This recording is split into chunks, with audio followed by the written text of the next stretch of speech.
Petaling ஜெயாவில் நேற்று cinema பாணியில் நடந்த ஒரு அதிவேக கார் துரத்தலில் 2 வெளிநாட்டினரை போலீசார் கைது செய்தனர். அதிகாலை 2:15 மணியளவில் கூட்டரசு நெடுஞ்சாலையில் சந்தேகத்திற்கு இடமாக சென்ற ஹோண்டா சிட்டி காரை மறிக்க முயன்ற போது அந்த கார் நிற்காமல் மின்னல் வேகத்தில் தப்பிச் சென்றது. போலீஸ் விடாமல் துரத்தியதில் ஸ்பிரின் நெடுஞ்சாலையில் நிலை தடுமாறிய அந்த கார் பெவிலியன் டமான்சரா ஹைட்ஸ் அருகே ஜலான் ஜோஹரில் இருந்த ஒரு பெயர் பலகையின் மீது மோதி நின்றது. காரில் இருந்த 20 வயது மதிக்கத்தக்க ஒரு ஆடவர் மற்றும் ஒரு பெண்ணை பெட்டாலிங் ஜெயா போலீஸ் கைது செய்தது. இருப்பினும் அதிலிருந்த மற்றொரு நபர் அங்கிருந்து தப்பி ஓடிவிட்டார். பிடிபட்ட கார் ஒரு உள்ளூர் நபருக்கு சொந்தமானது என்றும் அது திருடப்பட்டது அல்ல என்றும் விசாரணையில் தெரிய வந்துள்ளது.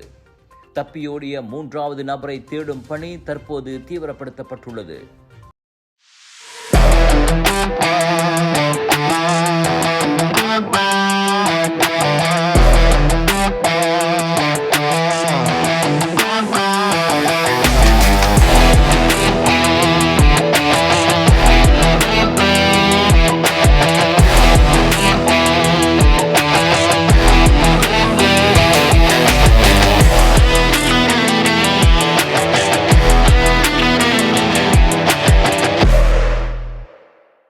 சமையலுக்கு நேரம் இல்லையா?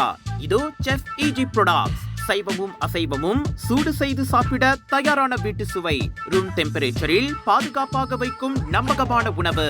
எந்த ரசாயனமும் இல்லை, எந்த பதப்படுத்தும் மருந்தும் இல்லை. ஷாப்பி, லசாடா, டிக்டாக் எங்களின் அதிகாரப்பூர்வ அகப்பக்கத்தில் இன்றை வாங்குங்கள். செஃப் ஈஜி ப்ராடக்ட்ஸ், வீட்டு சுவை உங்கள் ஓட்டத்தில்.